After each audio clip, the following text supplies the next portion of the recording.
.33 is our time right now. We have Voltz JT in the studio, and we got to jam to a song that is called My Streets. Hey, Voltz. Hello. How are you? Did you say? Your voice actually sounds a lot different when I'm speaking to you than when you're singing. How does your voice just go deeper when you're singing? Is this something that you actually said I want to do, or it just happens naturally? Well, my frequencies in my voice right now in high notes, and then when I sing, I actually use lower notes. People always say to me, Chamvary knows up radio. I'm like, really? This is how I speak. I don't have voice whenever I see the mic. You're looking at me like that, Mike. All right, so we've been trying to get you here for a long time, and I guess schedules always clash or miss. But thank you so much for coming through to the quest. Thank you for inviting me. I think one of the first questions that I really would love to know from you is the music. You've always spoken out about how you were in university, you were studying. Congratulations, by the way, you graduated recently. Thank you. How do I address you? Like, what's your professional title? You're now a what? An engineer. You're an engineer, yeah. Specializing in? Electronics and telecommunications. So that means you're not going to go to the studio. Exactly. If I ask the wrong questions, you know which plug to pull. Yeah. All right. And so the question for me is that I would like to know is music a career for you, or in being an engineer is something that is more of a career and music is a hobby? Which is which? Well, I guess at first music was a hobby, and then engineering was my career. But then now it seems music is actually my career because I'm focusing more on it and not on my engineering stuff. So I can say music ibasa because I actually wake up to plan out to later say my next moves and stuff. So it kind of happened by default that music then ended up being a big part of your life, a bigger part of your life. Yeah, in 2021, the right amount of attention I needed, then I turned my focus on it more than any other else. But my guy, you spent 4 years in school. Yeah, I mean, I still need my degree because obviously I'm not going to be doing music for the rest of my years, and I still have interest in engineering. All right. So I guess I'll find a way to fuse it. Okay. So from time to time, you will actually be making it. Yeah. Okay. And you say you don't want to do music for the rest of your life? Yeah. I feel like at some point, the same way you don't want to work for the rest of your life. So there's no way that you would move, as opposed to actually holding the mic, and move into more of the administration things or the production things. Maybe that. But I won't be recording for the rest of my life. I can't be 50 and still be a rapper. I see some Jay-Z in you, like you just want to say, but I see that happening. I see that happening for you. And of course, with the music, when you started off, you said it was a hobby. So at what point did you discover that hip hop and this could be something that you could just enjoy? Was this when you were now in university? Well, I guess the thing is music. I could take a huge chunk from my personal life. And then I discovered that I could actually do more being a musician. I just couldn't have a rapper, a hobby musician. University, I can say. So before in high school, you were focused on the books. You were not even thinking about music. I used to perform in high school. I've been a musician for the longest. Yeah, Form 2. Yeah. And when you started recording your music, you went into the studio. What was it for you, like starting out and getting your music out there? Were you received very well, or you kind of had a rough start? Well, I had lessons. I had panel beatings from a lot of my situations at Aitika. And then for example, I started out and she rapper in English, and obviously nobody listened to that. And then I decided to shift a bit, and then I started doing all forms of rap, boom bap, trap, and then now it's drill. So I've always been evolving, for the better. I like that you mentioned you started off rapping in English. Why at the time had you chosen that as the language that you want to use in your music? Because before I was a rapper, I was a listener. I used to listen to a lot of hip-hop, and obviously American hip-hop in English. So when I started writing, it was English. And I never imagined kuti kungaite hip-hop yeshona, because those days kwakusina hip-hop yeshona, except for... What do you mean kwakusina hip-hop yeshona? Which these days are we talking about? Because hip-hop yeshona has been happening. I'm talking about 2012. Stana was rapping in Shona though. Maskiri was rapping in Shona. You know, but I guess when you say maybe your influence, you're at the time. No, when I say hip hop, right? I mean hip hop. You got the Stana in Maskiri. That's more of urban grooves influence. Yeah, but urban grooves was a couple of genres coming together. But I get what you're saying. Yeah, but then when you're on a hip hop beat, 100% hip hop, like the one I can remove my vocals and ask Lil Wayne to rap on it, and it will still sound American. Then Rainet's Shona on that beat. But then I had to learn from my artists and Iterera, for example, on T-Gons, on Shingi, Shingi Mau Mau.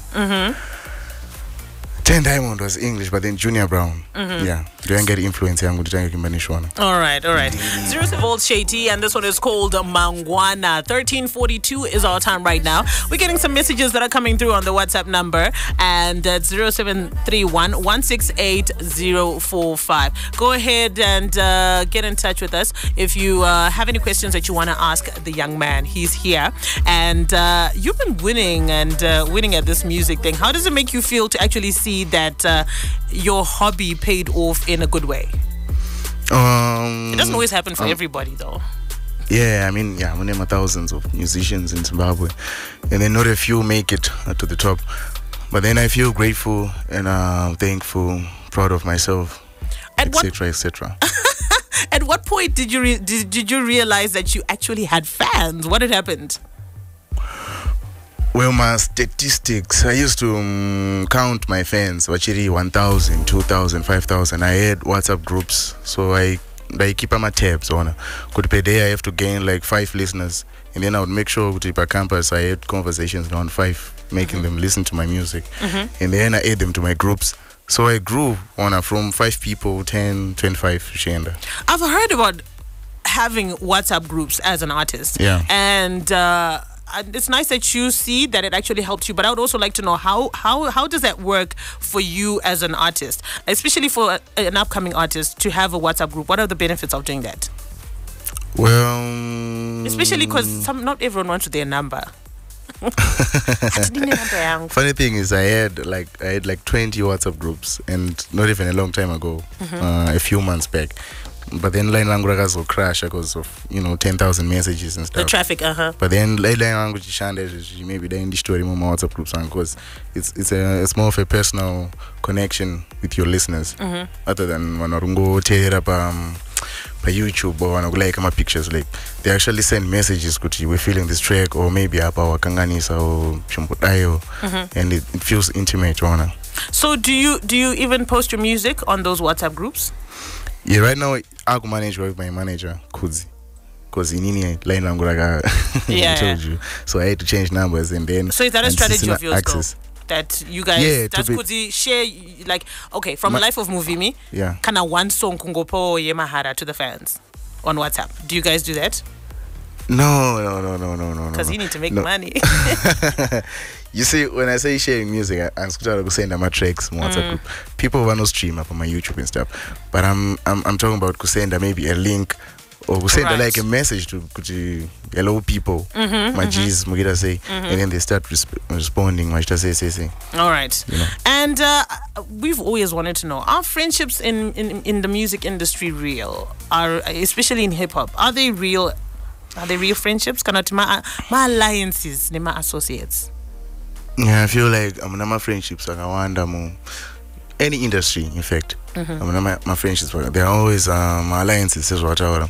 And then when you want something, you work with them, and then after bubbles or better, because I guess people are too different to be friends, especially in the industry, in the arts industry. You find most of my characters are more my outliers, or they are awkward in some way.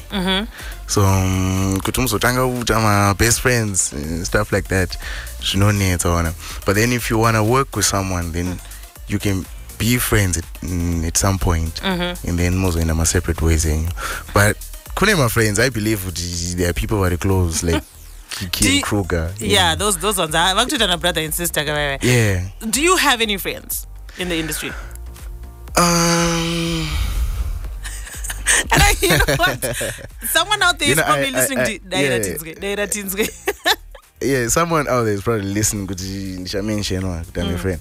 But then I have industry friends. My director, Leo V, is a friend. Well, let us at Music Factory. My producer, Mr. Tim Benz, is a friend. All right, we're gonna take a break because he kind of skirted over my question. It's okay. No, I think. And we're back. 0731168045 on WhatsApp. Tindo in Chi-Town showing love. Hanzi JT Maviri. All right. Okay, Maviri. All right. Sekuru Joa from Norton says, I listen to this artist a lot. Big up to him. Anoimba Zinoitiga. And Sekuru Joa, he looks old on his profile picture. He looks not old, but mature. So okay. Shout out to you. You're reaching the old ages, huh? Yeah. Got a question here that says, Voltz JT, Chamvary yangu, is it based on a true story? Why did you laugh first? Yes, a true story, 100%. Wait, man. That part also needs to answer. But then, as long as you can listen to a song and then you resonate and even those then I've done my part. On your part, are the beefs real, or this is just a strategy to make money? Because sometimes in this industry, even internationally, panetuma beefs to nongo create or to stir the pot just to make the conversation be about you guys. Well, some beefs are real and some are not. Are they beneficial financially? Like, do you actually make money from? Do the sales improve, bookings, etc.? I feel like it's hard to answer that, because at some point I felt like Biafranguna, I did a lot of damage than gain. In what way was it damage? As in, maybe if we had an alliance like Shatatiri in 2021, maybe Daitaga progress more than, beefing each other. Is there any prospect of you guys ever sitting down to become cool again? I don't think so. Yeah, all right. Are you that kind of person where you're done, or you're willing to forgive and forget, or you forgive and move on? Well, I can forgive, but then there's no need to reconnect, especially when I don't understand some parts of character. And when it comes to industry vultures, oh my gosh, we hear about these all the time. Yeah. The Mbingas and Drogu sponsor and Drogu financer. You also want to make money and you want to make your life easier in order to get things done. How do you protect yourself from these culture vultures that exploit people in the industry, in the music industry? Well, I believe with me, for example, I've never been mixing these mingas you're talking about. And I believe just I want to dance. And the other thing is, I try kusabatika because I believe kubatika and sangana. You don't make yourself available, yeah, so it's either I'm home or I'm at shows or I'm at the studio. She doesn't do it. So there's no chance of us ever bumping to you on the street? No. Just even at a function? Yet no kwanza kusangana, but then environment ya tiri manje gonna kurambiza kuti uzoita some stuff. All right. Like it's hard for me to go chill and having drinks with someone and singazi. Yeah, just. And what happened to I know we spoke about industry friendships. What happened to your circle of friends and the people that you had before you became very famous? Are they still there, or some fell off? Most of them are still there, and then affect and perform like I did. So it depends. Kind of situations we see says I can be unavailable but still enjoyable. But then can I believe what I have to keep tabs now every time so that we maintain relationship. Then you have on the all right. And taking a look at Life of Muvhimi, for you, were you happy with the album? Did it perform very well when it was released? And is it still performing well? I believe with an album is meant to solidify your fan base. It's more of solidifying than expanding So when I decided to make Life of Muvhimi album, I was saying, okay, 100,000 listeners, and then I'm going to try and make those 100,000 listeners permanent. Couldn't say to my listeners, I know and then an album creates that that conversation with the listener, because it's 10 songs, and that's in like 30 minutes or an hour. So that creates a connection. So I believe kuti ndaka solidify fan base rangu with that album, and I believe kuti it's timeless.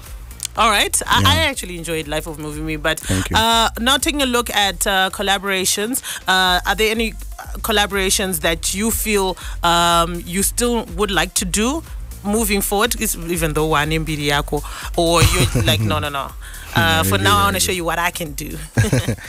Yeah, I believe with my collaborations outside hip hop are necessary at some point. So I'm looking to collaborate with the Baba Harares. You would like to do a collaboration with Baba Harares? Yeah, we actually met at some point and to plan a joint. I'm hoping to I'd like to hear that. I'd definitely like to hear that. And before we go, any last words to the listeners? Anyone who's not really sure about you, what you gotta say to the haters? Please say something to the haters. Start something right now. I'm just kidding. I'd rather speak to my lovers than haters. And so thank you for supporting Voltz JT, for supporting hip hop. Makaita basa nekusimbisa album. New music coming. Thank you, triple. You see, I think you actually resonate well with the older generation as opposed to the younger generation. Gogo Varayan from Hope Lee sent a message. She says, Gogo vari pano varikuti big up. What else Gogo to big up? Anzi wakaenda kuchikoro ndosaka wakadzikama ramba wakadaro, and I support you fully. Thank you. Thank you, Gogo. Tinotenda. I may not Gogo mnozogona zitamba ere zvinoimba Voltz JT, but I guess she actually listens and vibes with your music. Before you go, how can we get in touch with you as your fans, etc., and the WhatsApp groups? Because I'm sure someone wants to join the WhatsApp groups. I guess you can follow me by Instagram, Voltz JT Music. By Instagram, pane number zero bio. That's my manager's number. No can't miss a message. You can add you my groups edu. And then Twitter is Voltz JT, YouTube is Voltz JT, everywhere is Voltz JT. And tapa TikTok fuji. Surprisingly. Kopatinda muripoere. So you watched it. All right. Someone also, a last minute message came through. Anzi's Voltz JT single. Not really. What does not really mean? I've never really understood that. On the not fence. Really. I wrote on the fence. Taken but sharing, but willing to share. It's a polite response. Okay, to leave them guessing. All right, I get you. I get where you're coming from. We're going to walk out with this one here called Dollar Deals featuring Sun. Thank you so much, Voltz, for coming through. And also big shout out to Kudzi. Kudzi was really on point. One of the few managers who get things done. So thank you so much, Kudzi. Thank you so much, guys. We will be back tomorrow on The Big Show.